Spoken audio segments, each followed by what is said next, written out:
Welcome to the Million Pound Mission Podcast. I'm your host, Adam Shively, the PhD, the previously heavy dude, and I'm on a 1 million pound mission. I've personally lost over 100 pounds. I've helped my hometown lose over 35,000 pounds, and now I'm on a mission to produce over 1 million pounds of results by helping you gain clarity about what you need to do to reach your goals and give you the confidence to take action. And my friends, the perfect time to start taking action is now.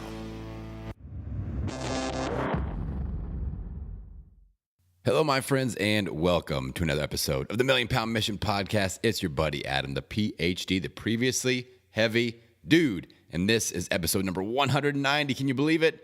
190. And these are some client hot seat sessions. And I am fired up about this one.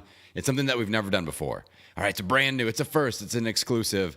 And I'm just fired up because this is what I feel I do best. And this is what I really get excited about. I love to connect with people, get my hands on you, figure out what you are struggling with, and then coach you up on it. So you may be asking yourself after you listen to this, like, how do you find these people? How do they get selected? What's the deal with that? So all of these people, I've got 4 15-minute hot seat segments, one-on-one, me and one of my clients. And these are people that are in my Transformation ReBoot program. The one-on-one hot seat sessions are a part of the ReBoot program.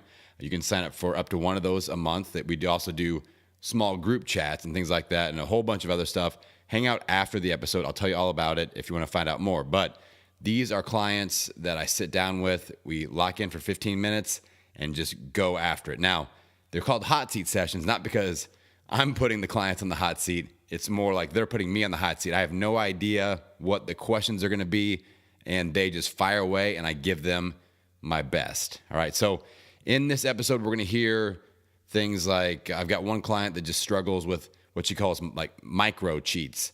We've got another one that's doing a job transition. So, there are things that come with any transition in life, little danger zones. I've got one client that has had tremendous results, and she's kind of in her head because she's gained a little bit of weight, and she's trying to figure that out. And then I've got one client that is just trying to kind of get off the struggle bus a little bit and get back in gear and reclaim control. So I feel like you're going to relate to at least one of these stories. I have 4 different hot seat sessions. Each one is about 15 minutes long. So you're in for about an hour ride here. And I've been having people ask me for longer episodes. So here you go, people that are asking for more stuff. So this is episode 190, client hot seat sessions from my favorite people in the ReBoot community. And like I said, this is something that I just love to do, and hopefully that comes through. Now, one other note, these people are not professional podcasters, so the sound quality is a little bit different. Like my sound quality should be about the same, but these people don't have professional microphones and things like that. So just dig in for the quality of the content, all right? And I think you guys will get a lot out of it. So that's it. Let's dive in with the first hot seat session. Here we go. All right, Beth, welcome to the hot seat session. How are we doing? Doing good. How are you? I am fired up as always. So what do you want to focus on with our 15-minute block here? Our 15-minute block. I need to weed out the micro cheats. Okay. I have this habit of having just one little chocolate or maybe 2 or 3 chips, which I feel is keeping me from building my momentum. Yeah, so I'm glad that you, the first win is that you realize that this is an issue. Because a lot of people think like, oh, it's nothing, it's just a piece of chocolate. It's just some chips. But for people that really struggle with those sorts of foods, that can be kind of like the gateway to binge eating, or you kind of just keep it in your system just enough. It would be kind of like trying to quit smoking, and then you just smoke a cigarette for like 3 seconds every other day. You know what I'm saying? And you just kind of you reintroduce it into your system, and your body's like, oh, I like that craving. Right. And so I did really well the first week of this program, really good, no micro cheats. And then last week I kind of slipped a few days, and I could see how then the next day I thought, well, I'll just have one more little chocolate. And so this week I'm trying to dial back down. I made all day yesterday, on plan, 100%. Good. So I'm glad, but yeah, definitely. That's the next step is just to focus on today and not beat ourselves up and go, yesterday I took a bunch of little tiny cheats and now it's not even worth doing anymore or anything like that. But people kind of go down the rabbit hole a little bit. So very good on just kind of getting back on track and building that streak a little bit. So one thing that I would encourage you to do with all the micro cheats, are you tracking all of them in the cheat bank? I am. Okay, good. Yeah, I Perfect. had 6 cheats in my bank, and 2 of them were planned, and the other 4 were my micro cheats from last week. So Yeah. I've just been writing them all down, and Good. I figure it'll give me some feedback at the end of the program. Exactly. And that's exactly what I want you to do. And you may even make like a little side note by it that it was just like a bite of something or one piece of chocolate, because it may not necessarily show up on the scale, but we can start to see trends where you can correlate like, oh, this was a busy week at work, and then I had all these micro cheats, and you'll start to kind of be able to layer the stress points and the food on top of each other, and we can start picking those things out, and that becomes our focus with the next cycle, and we'll say, oh, that one week where I had a whole bunch of cheats, here was a situation, that's a danger zone that we need to be better prepared for. So you're doing everything perfectly. So make sure that you're tracking, you keep tracking all the cheats. Don't beat yourself up over it necessarily, but just think about we're collecting data. And then maybe at the end of the 28-day cycle, you're down some pounds. You're like, all right, cool. Well, I had all this happen and I still lost weight. Or maybe you maintain, or maybe normally you would have gone up 10 pounds. You only went up 1 pound or something like that. We'll be able to assess the data and see what the next best step is. So, and that's the best way I can help you too, is the more information we've got, the better. So just keep collecting that data. And the other thing I noticed is that last week I didn't use the workbook as much. And so I think that definitely is a tool I need to use. So this week I've got it marked every single day with the date and making sure that I write something down every day. Yeah. Yeah, and that's a great idea too. It's just, it's an accountability anchor point, and we want as many of those as possible. And just going in and just having that reminder, it's kind of like a reset button too, in case you do have a bad day. You go in and you make your note in the workbook of maybe what the lesson that you learned from that day was of, well, I stress ate and I had some chocolate, or, I need to be more aware of this situation, or anything that you learned. That's where if you have a bad day, that box can always be filled out. So that's something that we can always do. We can always fill out at least one of those little boxes on the daily. Now with, did you do the week in review and the beginning of the week stuff for the? I did. Okay, good. I did. Good.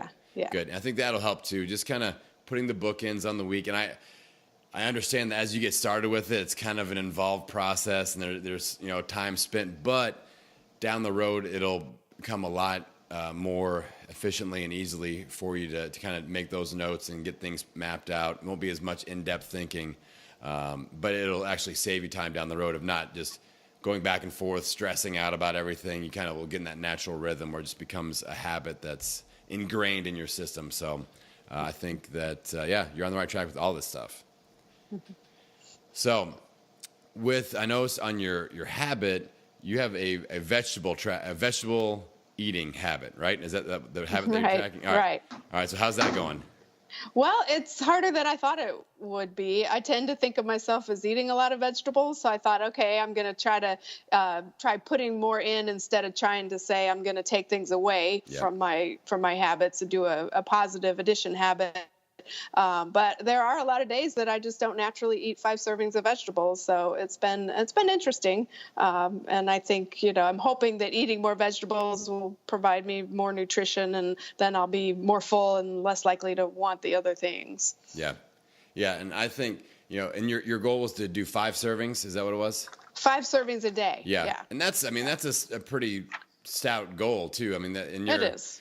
So it's kind of one of those goals that maybe you only get 3, but it's better than the 1 you were doing before or whatever. So it's something that'll kind of drag you in the right direction. So, and you had a few where you had a streak of 4 or 5 days in a row?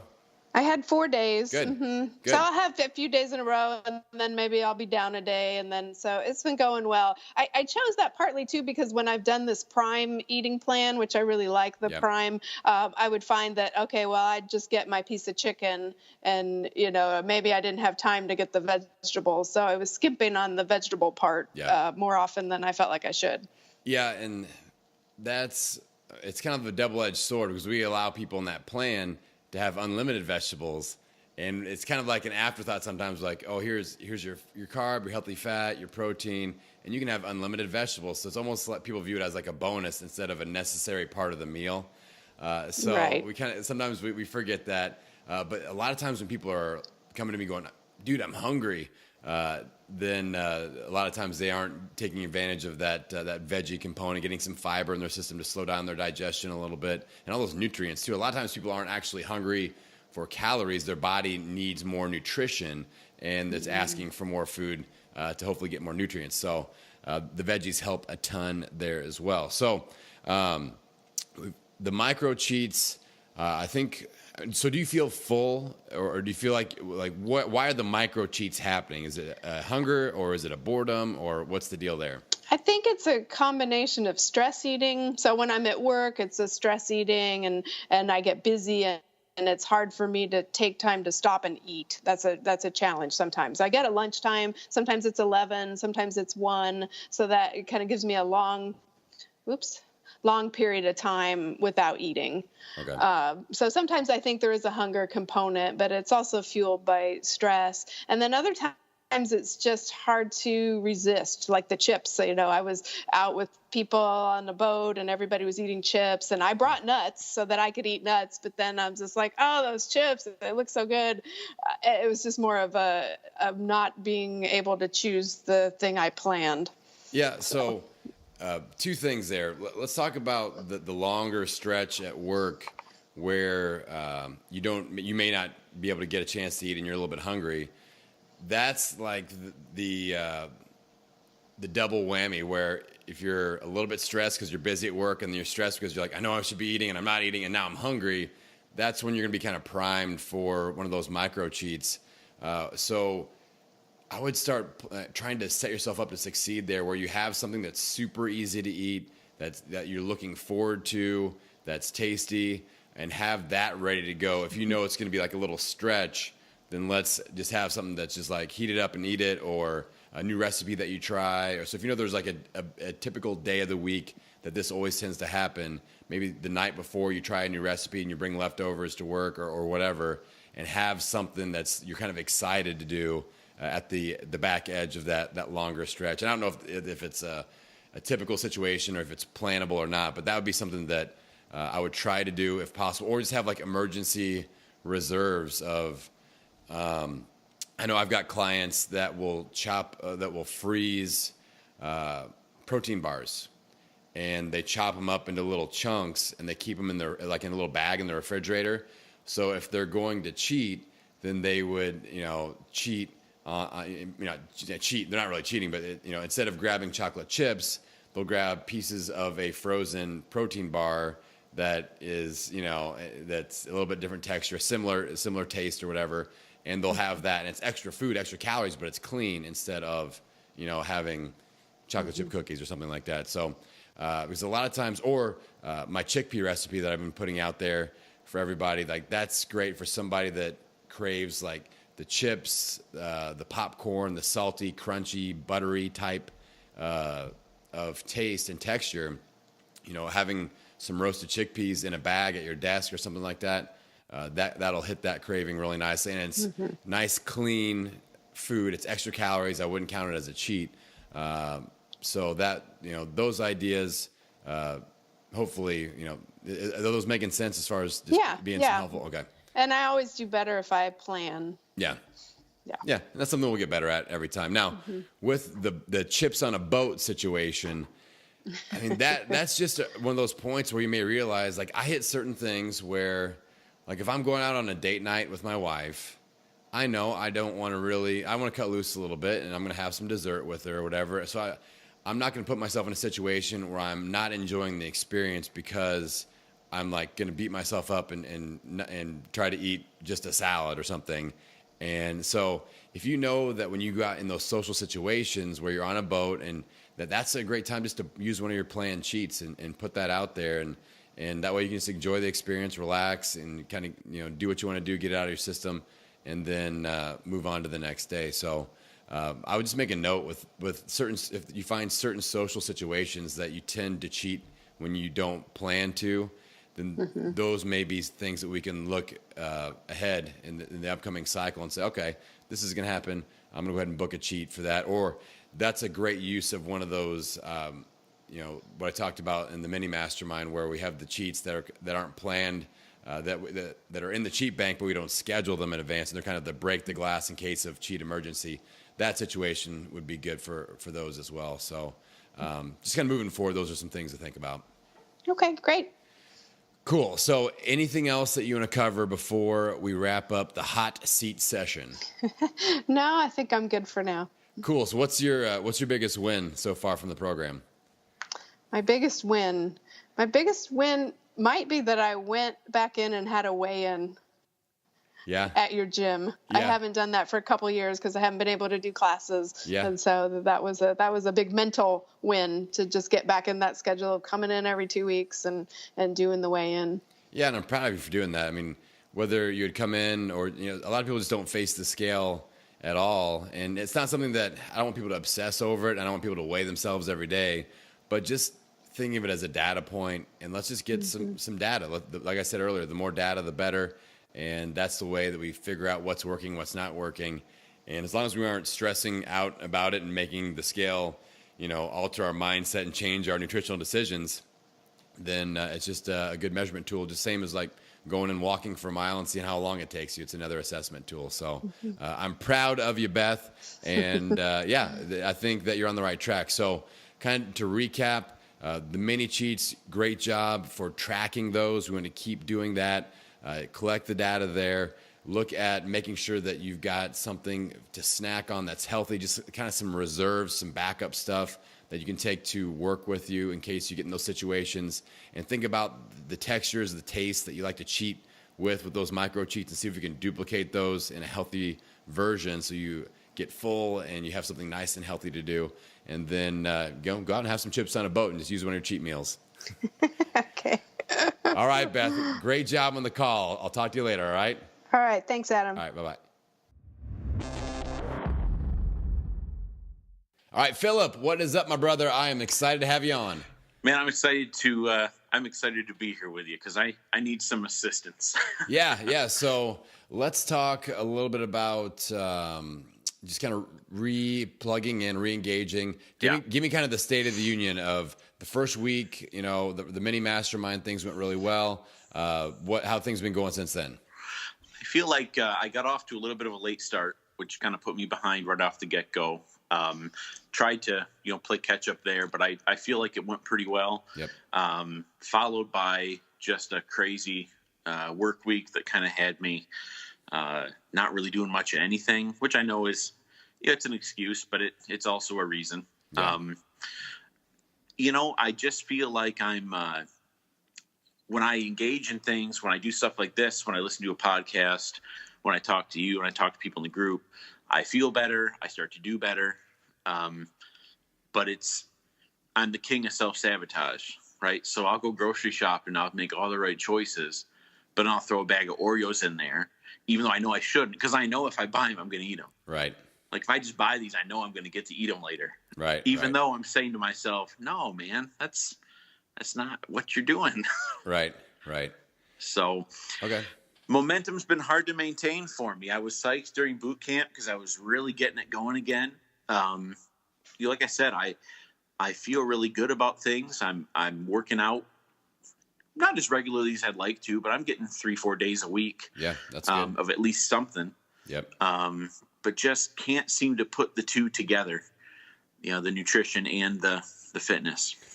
Well, how about this? What do you feel like is easier for you to get going and keep going, the fitness or the food? The fitness is easier for me to get going and keep going. Okay.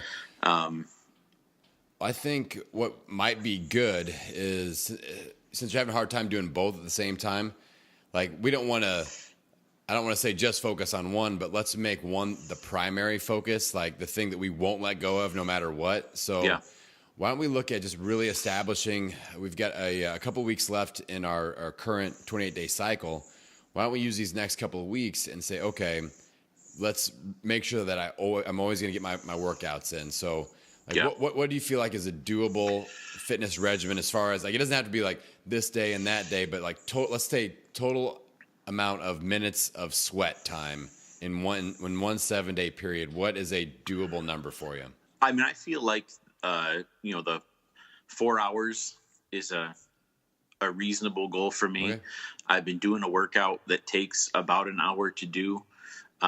Just one I found online that seemed like it would be doable for me. Good. Which is just kind of a combination of weights and body weight stuff. But I know that's mostly all I did back when I was with you. Yeah. Way back in the day. Yeah. So. Well, let's do that. And let's just say that for the next 2 weeks, no matter what, we're going to get our 4 hours of sweat in. And then let's work backwards and say, okay, where am I going to get that in this week? Where am I going to get that in the fourth week? Yep. And just schedule those in your planner or your phone or whatever. Yep. And set alarms. So let's get more specific there. Are you more likely to get this done first thing in the morning, after work, lunchtime? Like, what's the best scenario? First thing in the morning is ideal for me. I've been having a hell of a time waking up lately. I'm not sure what that's all about. Yeah. In fact, Emily and I, we had planned on going this morning, and we both woke up late. And she says, maybe we're evening gym people. I said, well, we got to be something, because right now it's not working. So I have an easier time if I can get myself out of bed doing it in the morning, but I think it's more realistic for me to actually go in the evening. Yeah. Even though I'm grumpy about it. Yeah. You just have to like make sure you get there after work. That's the hard part about evening workouts is people are it's like your willpower is depleted and you've had to make all these decisions and there's been work stress and, maybe food has gone well, maybe it hasn't. And then the last thing most people want to do after that is let's go and hit the gym, Yeah. So I would view it as an experiment. Like maybe 1 week you go, okay, we're going to do all evening workouts, my 4 hours all evening, and just see what happens. And then the next week we try to do all morning workouts and just take it like as a percentage of, okay, out of the 4 hours, I did 2 of the 4 hours when it was evening and 2.5 out of the 4 hours when it was morning, and say, okay, well, let's stick with that. Or maybe it doesn't have to be all one or the other either. Maybe certain days, like coming off the weekend, so a Monday morning will be easier because you've rested on the weekend. But then like a Wednesday evening is better because that works out with your schedule. So let's just kind of, like I said, make that primary focus. Let's build momentum there. And I feel like when you start hitting the gym consistently, you're going to feel better and you'll be less likely to be like, oh, I want pizza right after I just did this hardcore workout. So I think that'd be a great place to start. How's that sound to you? That sounds good. I just, the consistency is going to be key for some reason. The frustrating thing for me is I'm like super hyped to work out at like 1:30 in the afternoon, but I have to be at work for 5 more hours. Yeah. So by the time I'm actually able to do it, like you said, willpower gets depleted. But I think that sounds like a good plan. So is Emily working out with you? Yes. Okay. Yeah. We're doing the same thing. And that's been key. She's usually a hop on the treadmill for an hour type of person, and I am not. Yeah. I need a little more variety. So we found a happy medium. Good. And just like have that conversation and tell her like, whenever we decide to do it, whether it's a morning or an evening, you've got to push me to get there. I have to be allowed to push you to get there. Absolutely. And just kind of have that safe space of, we realize we're husband and wife, but we're not going to hold it against each other as long as we're nice to each other. Oh, yeah. It's like just that. I'm always nice. That gentle reminder, it's good. It's a good communication zone, and just give yourself both permission to kind of say, hey, no, we're committed to this. We have to go. Because, I don't think I've ever done a workout and been like, man, I wish I didn't do that workout. I at the end when you're done, you feel good always. Yeah. Yeah. And that's, I've got a client that is in town. She says her favorite workout is the one that she just completed. And that's, it's kind of funny, but it's true because people feel like, okay, I've accomplished something. You feel better after doing it no matter what it is. So absolutely. So let's focus there. And then with the food, so do you feel, where is the root cause of the food? Is it because you are bringing crap home from the grocery and it's there? Or is it like, or do you think that's the main thing, or is it something else? I think the main thing is I'm I'm too good at making excuses for myself. So I think the key to all of this, honestly, is liquid calories.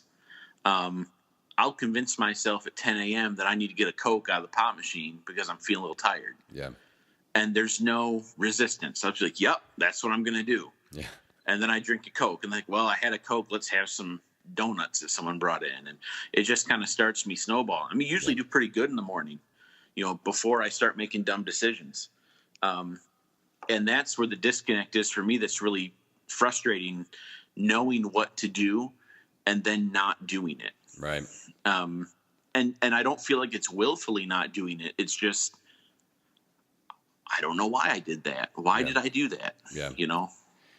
I think if we could establish some kind of a rule, like I don't feel like you're going to respond well to any sort of like punishment or reward situation. Like, oh, I didn't have a Coke today, so I get a reward of something. I don't think that you'll be motivated by that. And the punishment thing, I don't like do 50 burpees for every Coke. Like, I don't think you just be like, screw that. So I think almost just like a waiting period of, okay, I can go and get a Coke, but I have to wait 10 minutes. I'm going to set my alarm right now. And then if I still want one, I'll go get one. okay. Yeah. Something where we have to get you to separate your like instinct and that craving and that little, voice in your head going, and, just to extend the conversation a little bit. And, so maybe it doesn't have to be 10 minutes, but I think the longer, the better. But even if I think a minimum of 5 minutes and say, okay, I can go and I can do that, but I'm going to set an alarm on my phone for 5 minutes. And maybe like during that 5 minutes, you have to go and drink some water or do something else. Yeah. But once the 5 minute alarm goes off, if you still feel like you need to go do that, then go do that. And if not, maybe we'll have a few victories where you kind of are able to realize, okay, that's not what I want to do actually, and just move along. So how does that sound as far as a strategy? I like that a lot. Okay. I think that'll help me slow down the impulsivity of it. And one thing you talk about a lot, Adam, that has really resonated with me has been getting used to being the guy who's always trying to lose weight. Yeah. Like every time you say that, I'm like, he's talking about me. Like that is, and I'm so afraid for some reason to change what I'm doing. Yeah. And it really does feel like a fear, like, oh my God, life's going to suck if I don't drink a Coke right now. Yeah. Because then I might start getting better, and who knows what'll happen then. Right. So it's kind of it's a cluster. Yeah. Yeah. I mean, I think with you, one of the things I want to keep working on with you is just keep reminding you of the why and keep building your why behind all of this, so that no matter what why nots pile up on you, that's big enough to handle it. And I think that's a conversation we'll keep having and we'll keep working on. But I've seen you really succeed and hit these big sprints.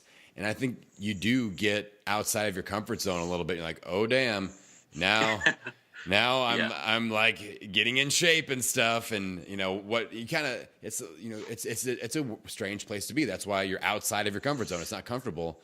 But again, it's almost the same principle as what I just gave you with drinking a Coke. We need to have some sort of a pause barrier and say, okay, I just hit 30 pounds weight loss, because I know you've been there a few different times. Yep. And we say, okay, now I'm not going to push forward. I'm just going to take 2 weeks and get used to being where I am right now.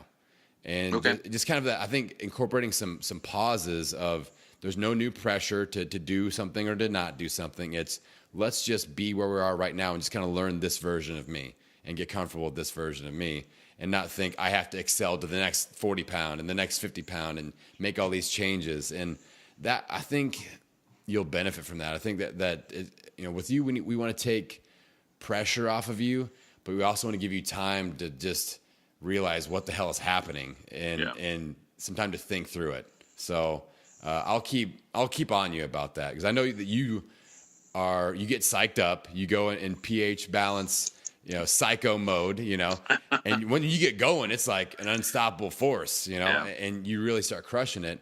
But we have to be able to tamper that back a little bit and be able to say, okay, here, let's just let this solidify. Let's let the new lifestyle kind of settle in a little bit, and then we'll take another baby step forward. It's almost like stair steps. All right. So There's a little bit of a flat maintenance, and then we take it the next step up, and then a flat maintenance, then we take the next step up. So I want you to view your transformation cycle kind of in those terms versus a full-on dead sprint up a hill. Does that make sense? Yeah, makes a lot of sense. All right, cool. So let's talk action steps real quick before we wrap up. So number one, we want to work on the fitness focus. All right. Yep. So and if 4 hours, honestly, Philip, if 4 hours feels like that's kind of on the edge of not being able to hit it, just bump it back to 3 or 2 or like 4 30-minute workouts. I want you to think about that, but get something that you feel like this is a home run. Like I could do this in my sleep. All right. Okay. Yep. But not actually doing it in your sleep. Right. So make sure you wake up. So that is what I want you to do. And then we'll do a little bit of a pause, a 5-minute pause rule with any cheats that you talk yourself into being a good idea. Okay. Yeah. That sounds great. All right, man. Well, I appreciate you, being open and honest and vulnerable here, and we'll keep telling your story. I'm sure we'll have another one of these conversations soon, and we'll see some progress. All right. I hope so, man. That'd be awesome. All right, buddy. We'll see you soon. Thanks, bud. All right, we have Lisa here doing a hot seat call with me. How's it going, Lisa? I'm good. How are you? I'm fired up. You're somebody that I've been able to work with and help out for a long time, and I think you're going to bring a unique perspective to this hot seat, and I'm excited to get you plugged in and see what you got for me tonight. So what do you want to focus on with this 15-minute call? I want to get back on track of losing a few pounds. Okay. I gained the weight back from the keto plan, and I'm really stressed about it. And so. Okay. Well, let's put this in perspective. I think that's going to be important with this. Lisa's lost over 150 pounds, so it's something that it's all about perspective. And with you, Lisa, it's not like you have lost and regained 20 pounds over and over and over again. You've had tremendous success, and you're in a very healthy place. And it's something that, first things first, we don't want to beat ourselves up too much about this because you've had like tremendous success. So that's kind of the first thing. Yeah, but so it was 5 pounds, so that's okay. That's 5 pounds. Well, now it's 10 pounds. Right. And so it's got to stop. I don't want to keep going. Right. So with the ketogenic plan, a lot of times, with the weight loss, how long did you do the keto plan for? About 4 months. Okay. So when you reintroduce carbs, the carbohydrates are going to have you hold more water weight on your body, which holds water to the cells. That's part of the ketogenic plan, where you're a little bit. Yeah, that's why you have to add electrolytes in, things like that, like magnesium, potassium, extra salt, because you're flushing a lot of water out of your system. So when you get off the keto plan, you're going to have a little bit more water weight held on your system. So that's going to increase your body weight a little bit. And I take it you haven't just been like cheating or going off the reservation. Yeah. No. So what we're going to look at is potential causes for a 10-pound gain. With anybody, like one reason I'd be like, okay, is this person just straight up lying to me? And I don't believe that you are, because I know you long enough. Like if you were brand new, I'd be like, okay, maybe this person's just not telling me the whole truth. But that's not, I 100% don't believe that's the case with you. But I just kind of want to go through like my little checklist. Okay. Second thing would be just water gain from the ketogenic plan, where you go off keto to reintroducing carbs. You're going to hold more water to your body, and that's going to bring the body weight up a little bit.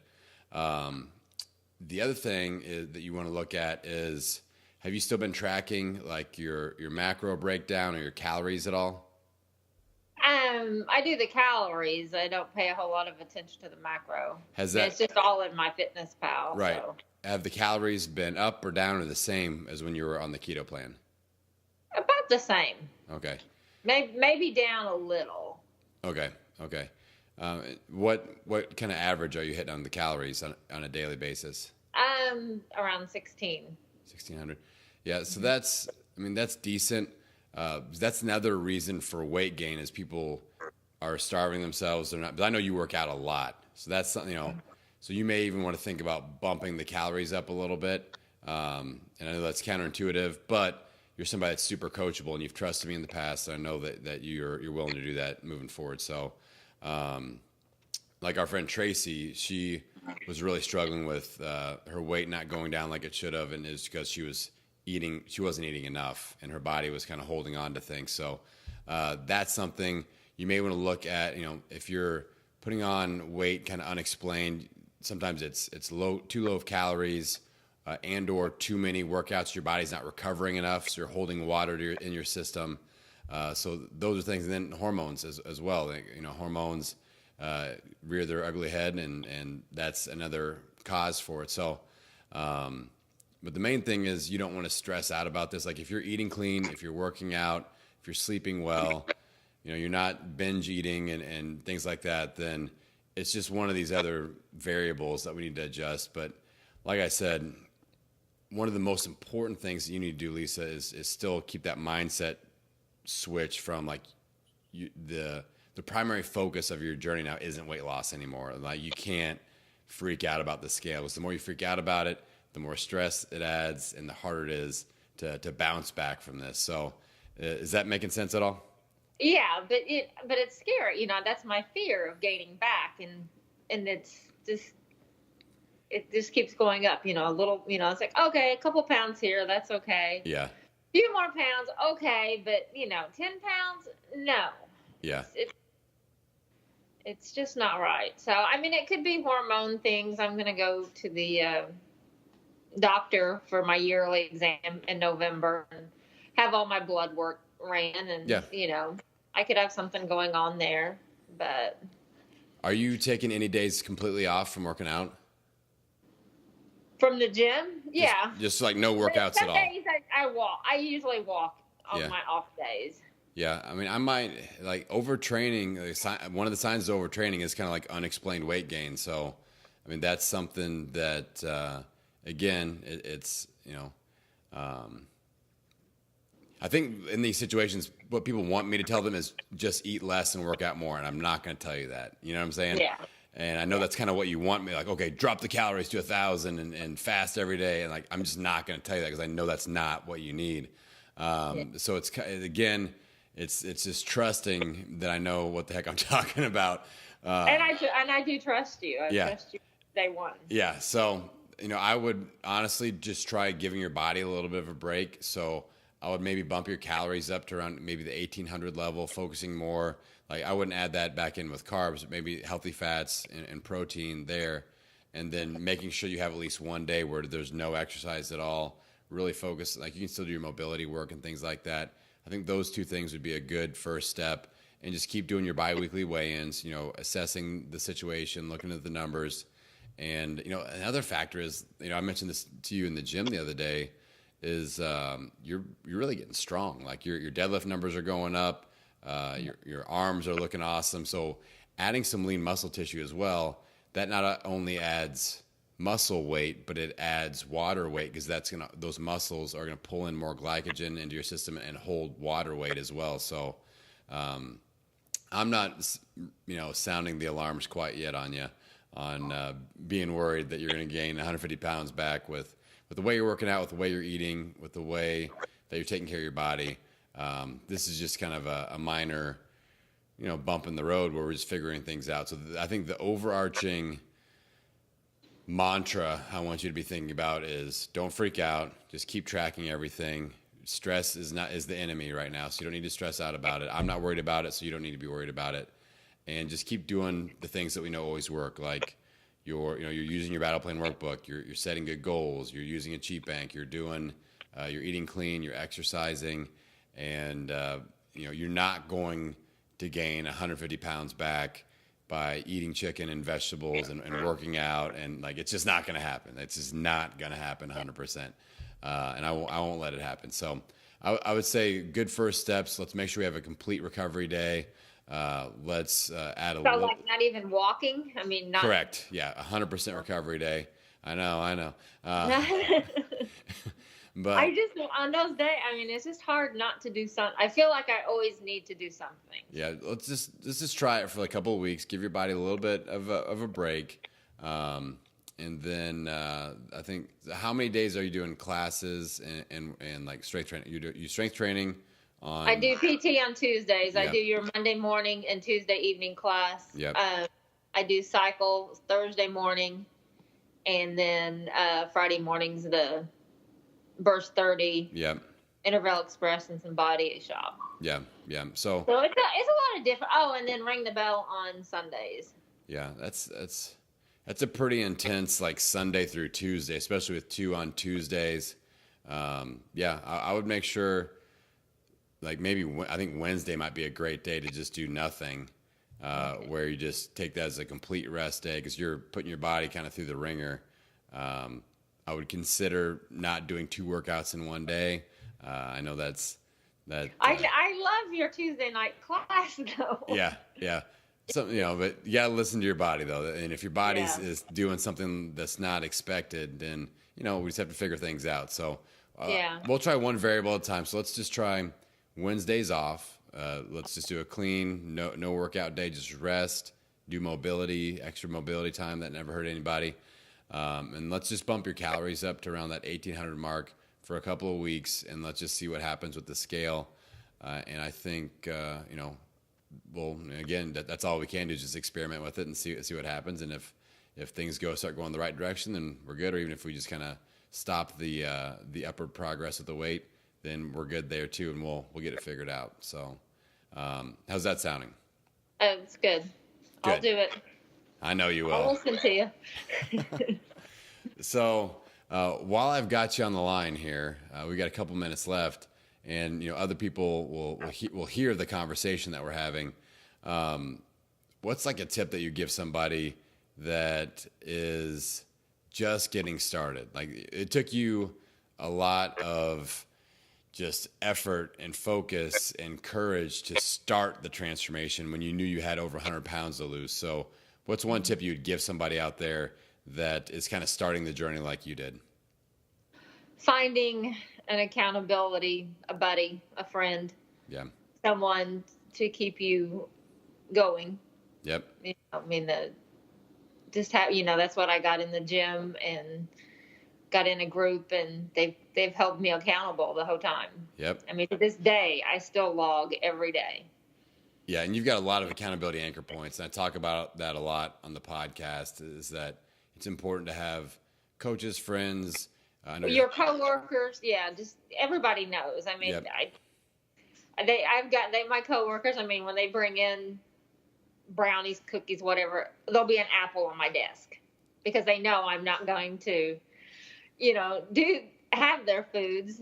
And I think if I were to give in and have one of them, they'd probably stop me, because they know that that's just not me. Yeah, well, that's cool. That's cool that you've communicated your goals to the point that you're out there and talking about it with your coworkers and things like that. Because a lot of people are scared to do that. But it's been an advantage for you. And a lot of people are scared to do it because they don't want to be that outsider, that person people make fun of or whatever. But I think people see you as an inspiration, and they're showing respect by saying, "Hey, we still got you something. Here's an apple for you." So that's pretty cool. If I could just convince them not to eat the other stuff. Yeah. But that's hard. Yeah. I mean, the one thing we can never do is change somebody else. I mean, we can, but it's like the hardest thing to do. And, you're doing a great job focusing on you, and you always do a great job of asking for help, which again is super hard to do. And that's why you're plugged into the ReBoot community. You're doing calls like this with me. And I know that you trust Coach Adam, and we'll get the little tweaks we made that I suggested here implemented. And I think we'll get you right back. I mean, you're on the right track. This is just a little, let's figure this out, why it's happening. And, it's not a big deal. You'll be crushing it, pulling big deadlifts and doing bodyweight pull-ups and dips and all kinds of fun things in the near future. So I'm proud of you. Here in a few hours in the gym. Exactly. All right. Well, I appreciate you jumping on the call. Anything else before we go? I don't think so. I think I'm good. I'll do what you say. We'll try it. Awesome. Yeah, and that's all you got to do. And with the transformation game, that's all you can do. There's no set like, oh, this is the perfect answer. It's just okay, if we're experiencing something a little out of the ordinary, let's try X, Y, or Z, and let's see what happens, and let's just go from there. And that's all we can do. So that's what we're gonna do, Lisa. All righty. All right, my friend. Thank you very much. Okay. All right, Brooke, welcome to the hot seat. How's it going, my friend? It's good. How are you, Adam? I'm good. It's been an exciting day of hot seat calls here, and you are my last one, so you have to bring it home strong for me, all right? Okay. All right, so what do you want to focus on with our 15-minute session? Okay. So I'm just super stressed right now because I'm starting a new job tomorrow. This is my last day at my current job, and the last few weeks I've been really trying to get things wrapped up here, and like leave my kids, my students here at I work at a school, in a good place, and leave my coworkers in a good place. And I'm also, doing all the stuff and kid stuff. And I feel like I'm unraveling. Like I'm just so like stressed. And I didn't know, I just need someone to help center me and like figure out what I should be focusing on, because right now I'm like so many different directions. So And do you feel like is that impacting your nutrition or your fitness? Like, are you cheating more on your diet, things like that? Well, I've been actually pretty good. I'll fully disclose, I just ate some Whoppers. Yeah, and I did not plan on doing that. It was a stress thing. So I have had quite a few cheats lately, but they've been planned because I had an anniversary. Yep. I'm like leaving this job. I'm having social things, and they make me I feel bad. I can tell. I feel bad because of more cheats, and I can tell it's not a good thing to have so many cheats in a short period of time. Yeah. And because like my whole weekend when I went away for my anniversary, I had to cheat like 3 days in a row, and then I've had like 3 since then, and then today, and so my weight's up a little bit, which I know is not a huge deal. I'm not freaked out about that, but I just feel bad, but what I am doing, I would say that concerns me more, is I'm eating a lot more unplanned food. Like I'm following the plan, but I'm like eating too much of unplanned food, and I know that that's not good either. I mean, you can always have too much unplanned food, right? So when you say you feel bad, do you mean you feel bad like mentally, or you feel bad like physically? Well, I'm very unfocused right now, but that's because I think that's a stress thing, and just trying to do too many things at once, and I don't feel very focused. But like my abdomen just feels bloated and gross, and like in PT on Monday, I could not keep up with my normal stuff, and just I just don't feel good. Yeah. Okay. Could be. So I think one of the things, obviously you're in a transition period. So transition periods, we have to kind of put those on an island and say, okay, this is just different. Like right now you are in the middle of shifting. It's your last day at this job, switching to a new job, and it's just different. Right. And you're going to feel, so it's normal. You have to tell yourself and allow yourself to be like, okay, it's normal for me to feel stressed out. That's normal, and nothing abnormal is happening to you. So kind of like disabuse yourself of that, and like, okay, this is normal for me to feel like this way, and feel, emotional and sentimental about leaving one place, and also allow yourself to be excited that you're going to this next place too. That's exciting. And also like, don't beat yourself up, because I know anytime that you make kind of a career advancement, I've talked to a lot of people that have felt like, oh, I'm leaving people behind, and they feel guilty about that, when, you have to be proud of yourself. Like, you are an in-demand person, and your skill set has brought you new opportunities. And that is a good thing too. And it's okay to feel emotional and sentimental, like I said, and like let yourself feel all those feelings, but also allow yourself to be proud and be like, I'm excited about this new opportunity. I'm proud of myself for, building up this this skill set, and somebody recruited you. They want you on their team. So that's there's two sides to the equation there. So feel all the feelings and allow yourself to do that, but don't forget the positive ones too. Does that make sense? Mm-hmm. Okay. Yes. So there's that. And with the transition, what we want to do is take a little bit of pressure off yourself. Obviously, allowing for a few extra cheats is fine.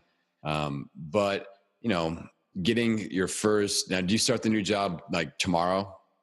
Yes. Yeah. Okay. So it's right into it. That's probably actually a good thing. Right now, I don't want you sitting at home, like being emotional about it, eating Whoppers all day. All right. So that's good. It's from Jenna's desk. It's Jenna's desk that has the Whoppers. Throwing your friend under the bus. Whoppers spring from her desk. That's crazy. Yeah. I did not put them in my own hand.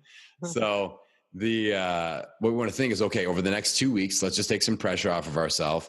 We've got the rest. I think this is week number 3. Yeah, this is week 3 of our 28-day cycle. And so we have the end of this week and next week. This is already week 3? Oh my gosh. Yes, it is. This is the middle of week 3. So basically have like 10 days. I think a good goal would be like, okay, over the next 10 days, let's transition to what is going to be the new normal. All right. Okay. So we need to take pressure off ourselves with like food wise, I want you to track every single cheat, put that in your workbook, put it in your cheat bank. So write down the Whoppers situation that happened earlier. Okay. And then, make notes of all that. And then we'll have our weigh-in data and all that. And that way we kind of see, we're accountable to all that. We also can see, all right, maybe in the next cycle, we kind of bridge the gap so how many cheats did you put in your cheat bank for this 28-day cycle? I think I had 6 food cheats, and then I had 2 alcohol only cheats. Okay. And so now I've used 4 food cheats and 1 alcohol only. So I have 2 food cheats left and 1 alcohol only cheat left. Counting the Whoppers? Yeah. Oh, so that's good. You're fine. Like that. I thought yeah, but that's worse. Not count. My anniversary was on the other cycle. Yeah. So I ended my cycle. Do you see what I mean? Yeah, I see what you mean. But again, like we can't, that's like saying like 12 years ago I had Taco Bell and I felt like that's in the past, like that has happened. So we can't continuously be like, oh, I'm going to keep beating myself up over this. So you know me though, that's hard. Yes. You get in your head, but you've weighed in have you weighed in since the anniversary? I think so. I don't know. Okay, so either way. Yeah, I think so. I think you have, and things weren't that bad. So no, we don't need to worry about that anymore. So just let that. You set up your 28-day game plan. Here's the point of celebration. You set up your 28-day game plan with your cheat bank. You are well within like the ability to stick to that plan. So we're good. Mm-hmm. You know what I'm saying? Okay. Yes. So that worked out really well. Now, when you set up your next one, you might want to set up something kind of similar. Like if you end up using all the cheats and it sorts and sifts over the next 10 days, I wouldn't, for the next 20-day cycle, I wouldn't necessarily go into like, okay, now I got to make up for all this, lost time or whatever. Right. Maybe ratchet it down 1 cheat or something like that, but don't go like, I'm only doing 1 cheat. Like I would keep it sort of similar, just because we're still trying to solidify like, okay, this is what's actually happening. This is the new normal. So I would go 1 more 28-day cycle like that. And then in between, so we're getting ready to head into the holiday season. So that'll take you through the next 28-day cycle will take you through Halloween into the beginning of November. And then I would say, obviously we have to start looking at like holiday parties and stuff like that. But, between Thanksgiving and Christmas time, we want to do a little bit of maybe like a 2-week sprint in there or ratchet up the cheats a little bit. But I mean, you're at a point where weight loss isn't your primary focus anymore. Anyway, you've lost 80 pounds, you've maintained it. You've done a great job with that. Yes. So I think that, we don't need to be like, I need to drop 20 more pounds before Christmas. And there's just no reason to put in that kind of pressure on you. So I think I've given up on that one. Yeah. Maintenance mode. Like we chop off one of your arms or something, we could probably do that. But otherwise it's going to be tight. I mean, at least for now, I've given up for now. Yeah. And you'll see with you, like with your body type, you have an athletic frame, like you're built like a sprinter, not a marathon runner. You know what I'm saying? Yeah. So you lay down lean muscle mass easily, which is great. That's a huge advantage. But it'll also kind of distort that number on the scale a little bit as well. Like an example is my younger sister is as tall as me. She's same height. She's 6'3". She's always been the same height as me. And in high school, she would always freak out about weighing 170 or 175 pounds. But I'm like, dude, she got offered like modeling contracts in high school, you know? And I'm like, that number doesn't mean anything, you know, it's you're tall. So, you know, sometimes we can get our heads about that. I know you would never get in your head about anything, but No. I remember when I was in college, I went to the dietitian at the student health center and I was like, I weigh 160 pounds and that is too much. And they were like, maybe you're supposed to weigh 160 pounds. I would not have it. I just wouldn't believe it. And that was before I've had 3 kids. And so, and I probably wasn't anywhere near as muscular then either. So Yep. I guess.